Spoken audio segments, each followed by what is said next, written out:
It is 3:41 in the morning and it is March 29th. Oh, my sister is about to have her little baby boy, my nephew, her son, her first baby, and I have to talk very, very quietly because obviously it's 3 in the morning, so Kyla is sleeping, but Cameron's up, so he's gonna keep an eye on her, obviously, while I'm gone. I'll kind of tell you guys a little bit about like what I have envisioned for this video, but also like where it possibly could go. By the way, really quickly, if there's comments on it, this bruise on my arm, Kyla bit me. It was on accident though, so I can't blame her. As you guys know, my sister's pregnant, clearly, and she wants me in the delivery room. Now, as you guys know, or if you might not know, I just had my baby 11 months ago now, which is crazy. Obviously, I was on the other side of the delivery table.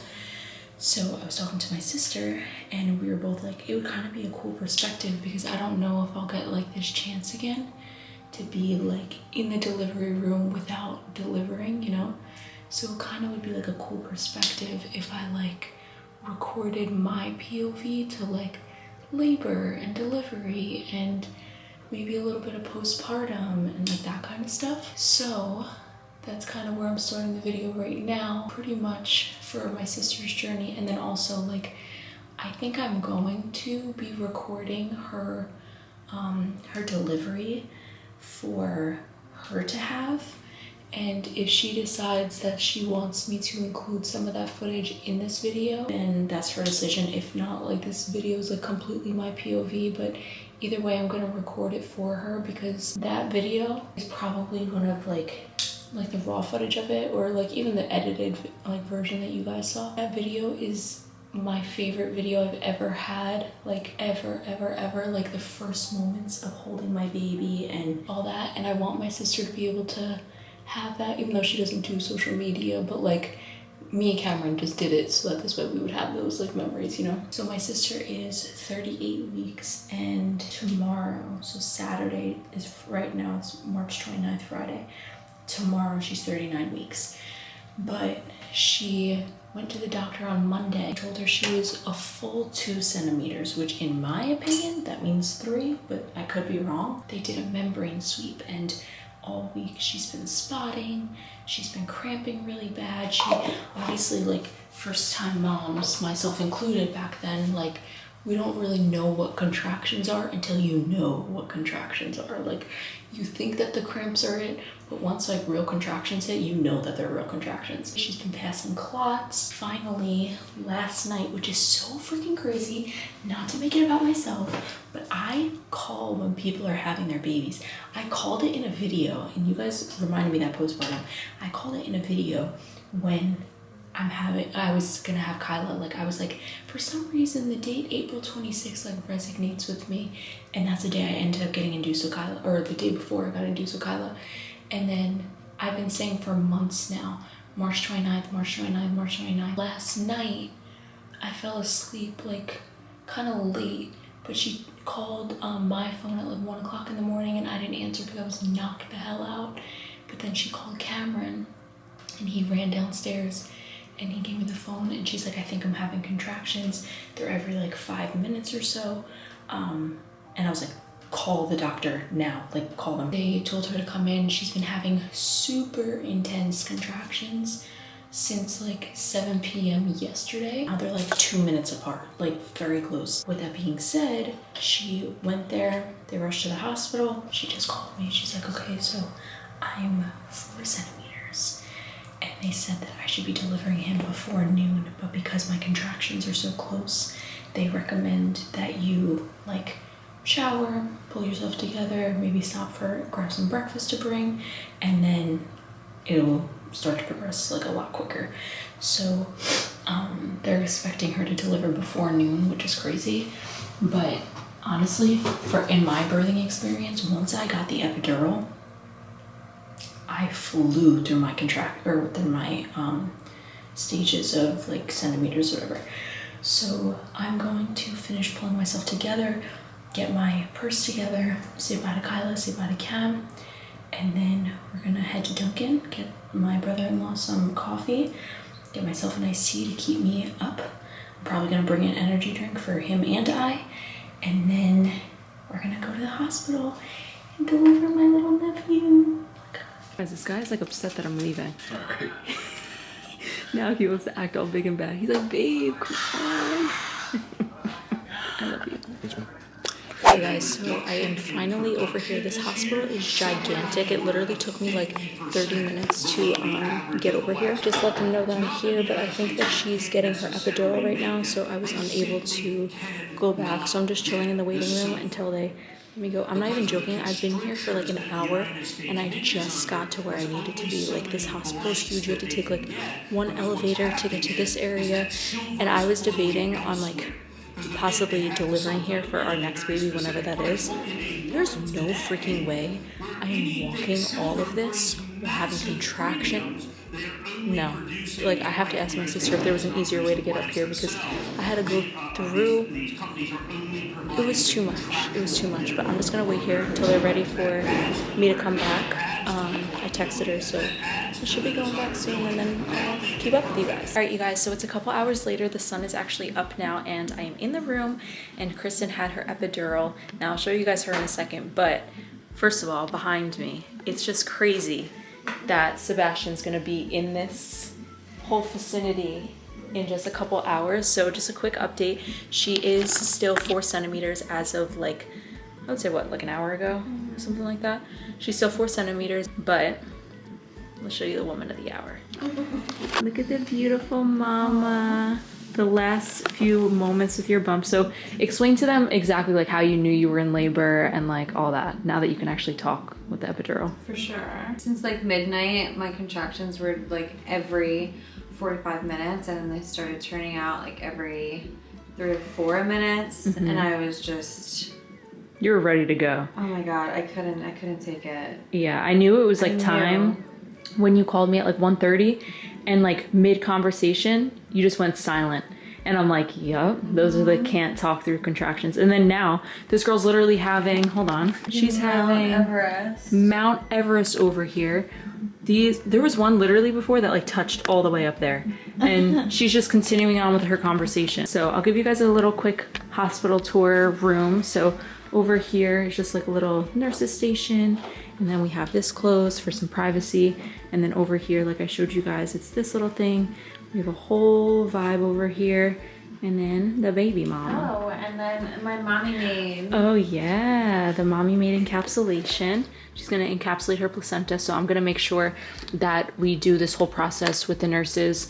I'm gonna be on placenta duty. She has her mommy bag, of course. So Jonas actually just went down to go grab us some food. Well, me and him some food. Kristen's gonna be obviously on the clear diet. And then we're just kind of chilling. It's now 7:30.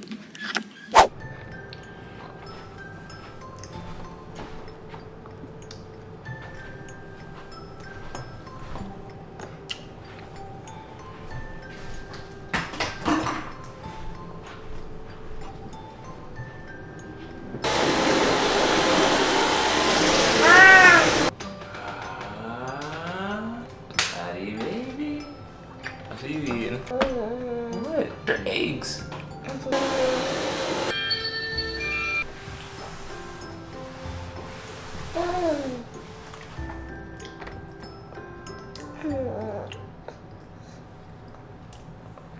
Hey! Why you trick daddy? Oh, daddy can't have any? Okay. Bro, y'all see this girl. Take it slow. Look at her. Alright. Take it slow. You over here scarfing. Look at this. Girl bowl is empty, bro. Want some more? Alright, I'll get you some more, okay? That over there? Take it slow now. Take it slow. Oh, look. See, now you're just playing the bananas. Yeah.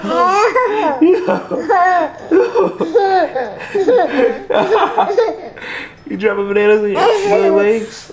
You know what's funny? It's not gonna be funny when daddy gotta give you a bath. You got sticky legs. You got like a whole entire food bank down here underneath your legs. Yeah. Yeah. You got a food bank underneath your legs. Yeah. Yeah. Yeah. Okay, so it is a couple hours later. It is now 10:46, and I think the last we updated you guys, she just had the epidural. I think that was it, right? She was 4 centimeters. So it's been a little bit of time. She's had a little couple nausea episodes. She was laying on her side for a bit with the peanut ball to try to help open her pelvis, but it wasn't really like comfortable for her. She was just getting very nauseous, so they ended up bringing in the broth for her. Her water still didn't break, so they did say that around 10:30, so any minute now, they would be coming in to break her water if it hasn't broken already, and to check how dilated she is. I kind of see what Cam meant now, that like this bed was not the most comfortable, because Cameron had to sleep on something probably even less good than this, and I was chilling over there, and I'm pretty sure that like the way that the arm is triggered nausea in me somewhere, and I'm like so nauseous right now, like it's at the back of my throat. But Kristen's over here. I'm not gonna show her, but she's doing her makeup. Sister like sister. I did the same thing before I delivered. Yeah, we're just gonna wait for the doctor to come in, and then we'll see what's popping. We just had a whole little family reunion in here. Everybody came in, and my mom is here, my dad, my brother and his husband, and then obviously Jonas and I are also here with Kristen. And we had some Chick-fil-A, and then they unfortunately all got kicked out. But right now we are just chilling. They did end up breaking Kristen's water. I don't know if I told you guys that, but they broke her water, and then she's at 5 centimeters as of, what would you say, it was like 11 o'clock? Yeah. So like 11 o'clock. Now it is almost 2 p.m. It's 1:52 p.m. and we're kind of just waiting. Since they broke her water, they want to do less cervical exams, so that this way they don't really run a risk of like giving her an infection or something, because her water is ruptured. So they said that the next time they're going to check her is when she feels the pressure of having to go number 2, which all my mamas out there that have delivered vaginally knows that that kind of means like the head is right there. So mama, how are you feeling? A little tired. Yeah, you ready for a little nap? Yeah. Yeah, so Jonas just ran down to the car to grab some of the other stuff that they didn't bring up when she came up at literally 3 o'clock this morning. And he is going to bring up some pillows also that they brought. And then I'm going to try to maybe take like a 15-minute snooze or so. I'm like kind of getting a little filled with milk. Not too much yet where like I feel like I need to express, but I've been here for a little bit of time and I haven't nursed Kyla since last night, so I might need to get this milk out at some point soon. Okay, so you might be curious of why the heck I'm home. So pretty much I decided to come home because the last time that the doctor came in and checked on Kristen, she was 5.5 centimeters after like probably like 5 or so hours. So she went up 0.5 centimeter. She was 100% thinned out, and he was at like stage 0. So Kyla has not gone down for like a nap at all today, and Cam was unable to. One second. So I never ended up picking up the camera again, or I think I did, but looking back at the footage, I don't have the footage anymore. So either way, I'm gonna update you guys right now. I ended up having to come home because Kyla did not nap all day. I think she knew that her mommy was not home, obviously. So she would not go down for a nap with Cameron. And I was at the hospital from about 3:30, 4 a.m.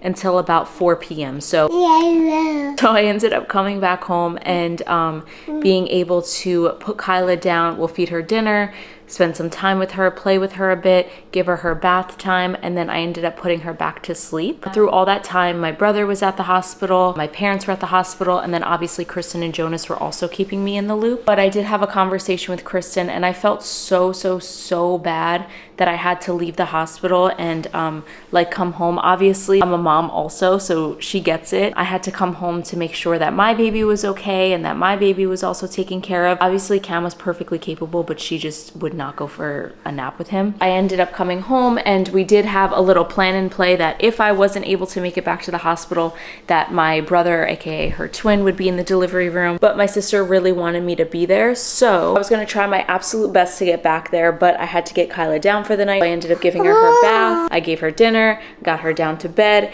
and then I ended up being done putting her to sleep by around 9:30. So then after that, I was like, okay, did she start pushing yet? Like, what's going on? And my brother's like, they're doing practice pushes right now. I was like, and mind you, I'm like 35 minutes away from the hospital, so I'm like, okay, Kyla's asleep, Cam, I gotta go. I ran in the car, I didn't speed there, but I got there very quickly, I was running through, and that's the footage you guys are about to see. I'm literally running right now.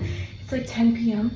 and Kristen is starting to push. She's doing her practice pushes. I finally got Kyla to sleep. I'm literally running across the hospital. So I'll let you guys know if I make it.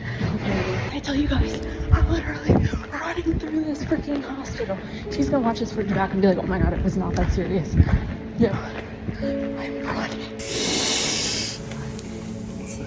That baby out, down and out.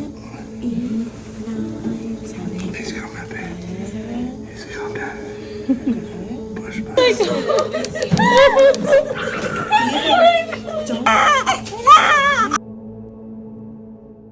And now here we are a month later. Sebastian will be 1 month in 2 days, which is absolutely crazy. But I decided to postpone the posting of this video just to kind of give my sister and Jonas some time to like have that like private moment to themselves. And obviously like I wanted to make sure that all this was okay with my sister being posted, and it was. So that's why you guys are seeing it now. But yeah, it's a month later. Kyla's 1 now, Sebastian's 1 month.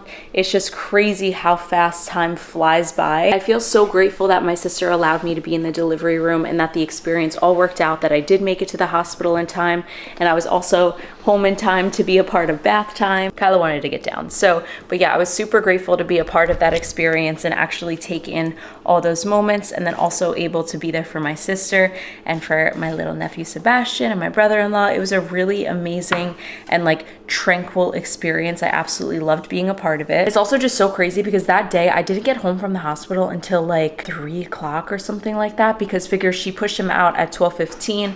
By the time all the postpartum stuff happened, I didn't go to the postpartum room with her, but by the time all that stuff happened, I don't think I left the hospital until about like 2:30. Drove back home. I needed a shower, get myself ready for bed, and then that following morning we had Kyla's cake smash photo shoot at 9 a.m. So it was just a crazy 24, 48 hours. Then the next day was Easter. It was a whole thing. But with that being said, I'm going to close out the video right here. Thank you guys so much for watching today's video. If you guys enjoyed it, be sure to give it a big thumbs up and also subscribe to our channel if you are new. And with that being said, we'll see you guys in the next lit vlog. Stay lit. Peace.